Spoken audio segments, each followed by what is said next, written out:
Hey, Joe, where's Donald? There he is. Okay, guys, let's get started. It's getting late. Sleepy Joe, how are you not going to fall asleep at the Eras Tour? Biden's right, Trump. We should get started. I'm a bit tired myself from Michelle's workout routine.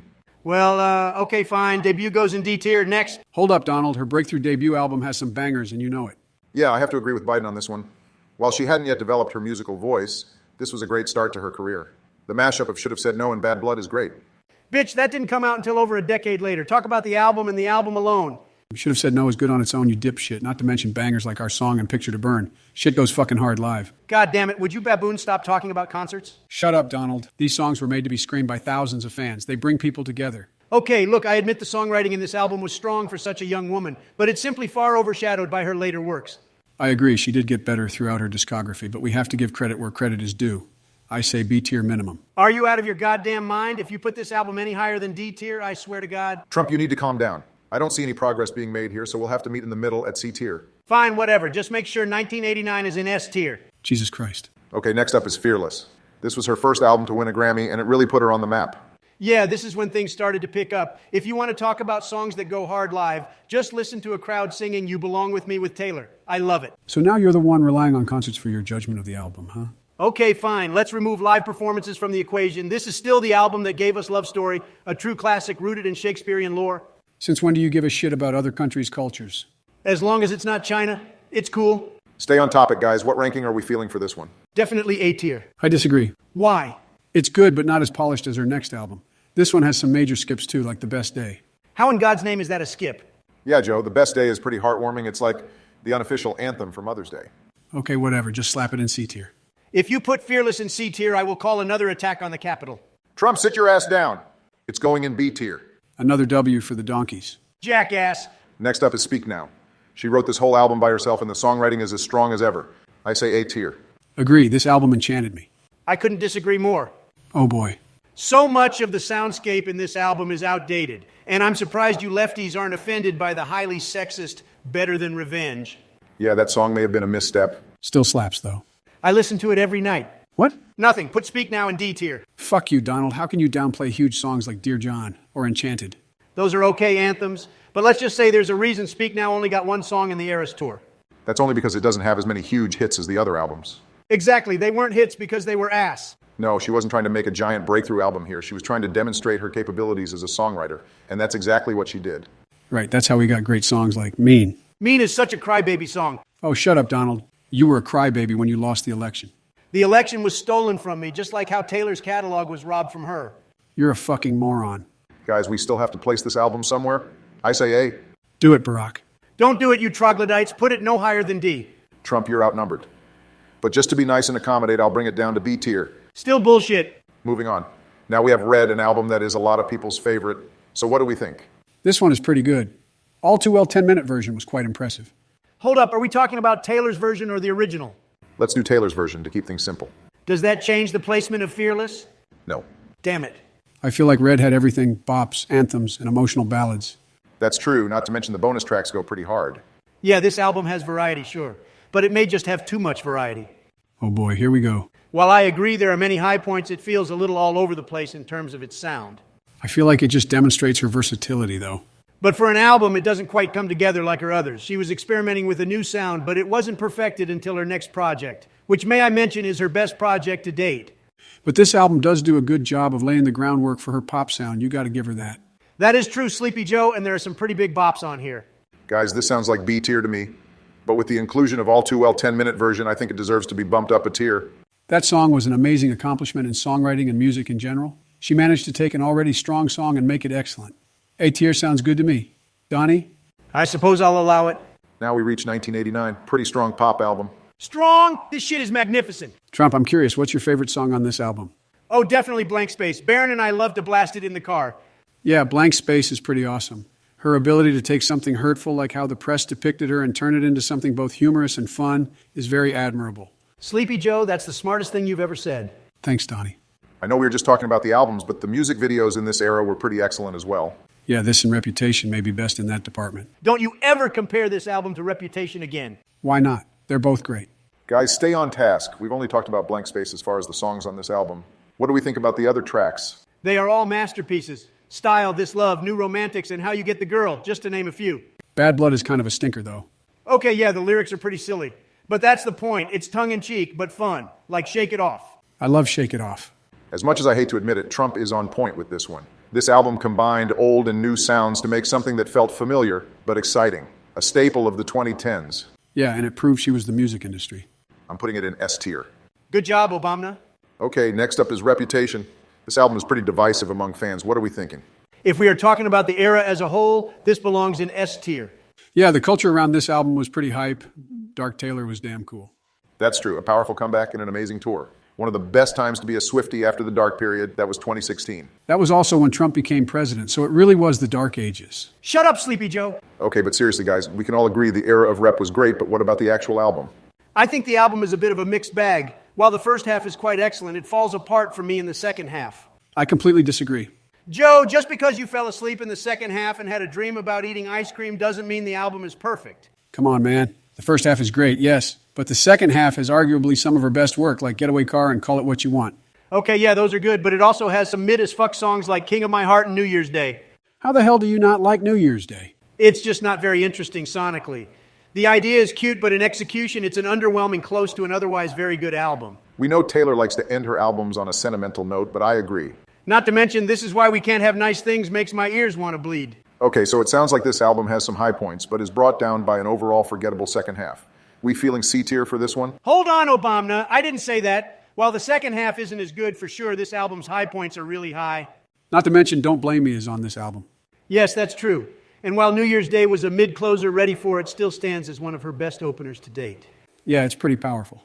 Delicate and I Did Something Bad also go hard as fuck. Fuck it, put this baby in A tier. Wow, after all the criticisms you just gave? I'm sorry, but the good just outweighs the mid here. Yeah, A tier makes sense. Sounds good to me. Next up is Lover. This album is one of her lengthiest, coming in at 18 tracks. Yeah, and that's a big issue. Oh my God, Donnie, don't tell me you don't like this album. This album has the same issue as Rep with it falling apart in the second half, except here the second half is much worse and it drags even longer. Me also might be one of the worst choices for a single in history. I don't know, I kind of like the song. I like when she says spelling is fun. Sleepy Joe, you probably don't even know how to spell your own name. Shut up, Donnie, the singles aren't bad here. You're probably offended by the man. It doesn't offend me, it's just mid as fuck. The only good single is the title track, which makes 75% of the singles mid or just bad. Let's just say this album made me like her music about 25% less. Yeah, the title track is pretty great, but we all know Cruel Summer or even Paper Rings would have been better choices for singles than You Need to Calm Down or Me. That is true. If Cruel Summer was one of the singles, this album would have had a much bigger cultural impact. I mean, it was just a perfect summer song. Yeah, just like Rep, the first half is great. That's where those songs come from, as well as some other bangers like I Think He Knows. Not to mention Cornelia Street and Death by a Thousand Cuts. May I mention how the hell did neither of those get played at the Eras Tour? Seemed like a weird oversight, especially since she decided to play the man instead. At least she didn't play Me. It seems she pays attention to the fans and what they want.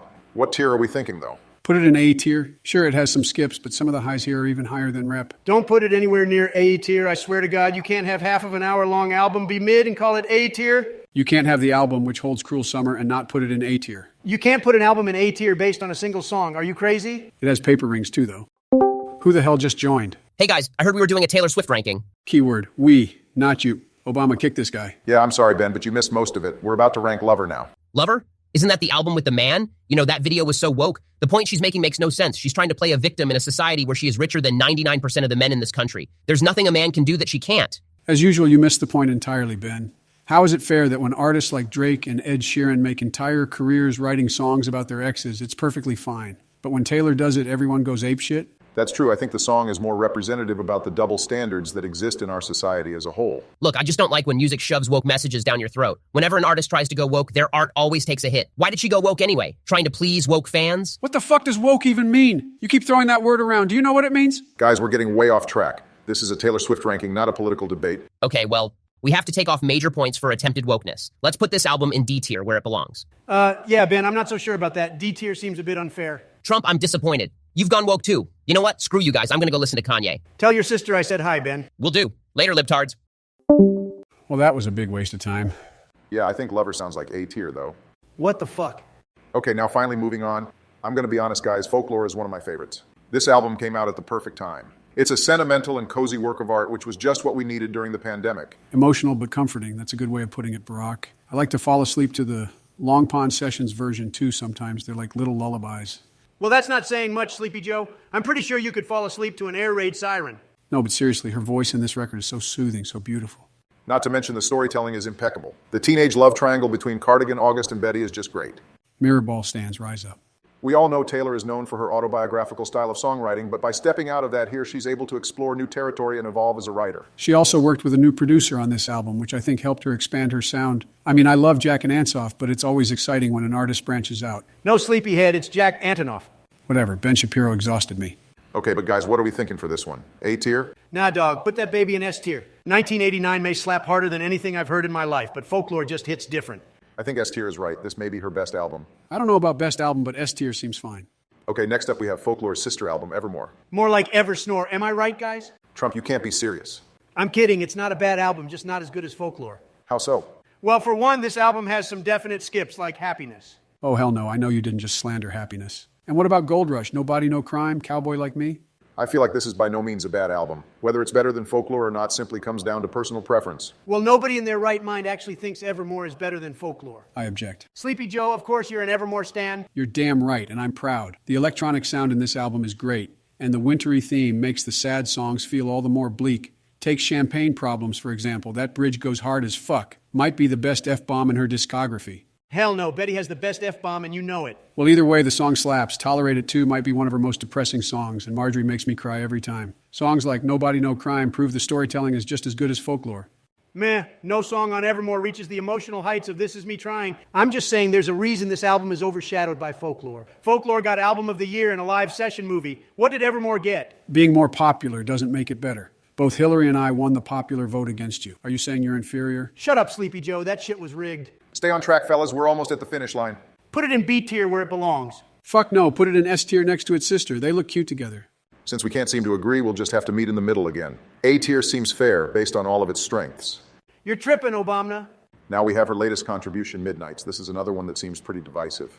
I'm not sure why. I thought it was pretty obvious that this record is her greatest pop album since 1989. A tight track list with finely tuned bops, being different enough to separate itself from her other work while still being distinctly Taylor. This is a strong A-tier album. That has to be the worst take you've had all day. Excuse me, look, Sleepy Joe, I know midnight is past your bedtime, but the release party for this album was hype as fuck. Even though it got leaked beforehand, I waited until that night and got drunk as hell listening. It was awesome. Yeah, you need alcohol or drugs to enjoy this.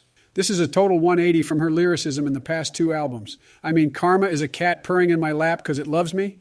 Give me a break, man. Oh, what's wrong, Joey? Don't like to have a little fun? Taylor decided to switch things up and go back to making music that makes you want to dance again. Sure, but no song on this album is as memorable as the best of 1989 Reputation or even Lover. It's not bad, just feels like a step backward. Wrong. Karma is in her top 10 songs of all time. No cap. You gotta be kidding me, man. I most definitely am not. That song goes so hard for absolutely no reason. Midnight Rain and Bejeweled too. Can't wait to hear those live. The bonus tracks help a little bit, though, if we're including them. The bonus tracks aren't bad. The 70s aesthetic was underutilized, though. I feel like she could have implemented a vintage sound into the music to match the visuals more. That could have given it a distinct sound from her other albums, too. I think she needs to take a break from working with Jack Antonoff. She should collaborate with a producer that can push her to new territory, like with Folklore. It's way past his bedtime, Obama. Let's go ahead and wrap this up. Slap Midnight's in A tier. No, D tier, and that's being generous. Obama, you've been real quiet about this album. Do you stan? It's enjoyable, but I wouldn't say I stan. I like anti-hero and vigilante shit, but don't find myself returning to this one as much as Red or Folklore. I think B tier is fine. You centrist bitch? Uh-huh. Well, there you have it. Her entire discography ranked in a coherent tier list. I'm surprised we were able to do this without cutting each other's throats. Me too. Well, anyway, I'm going to go listen to 7 while I fall asleep. Later. See y'all at the Eras Tour. Long live everyone.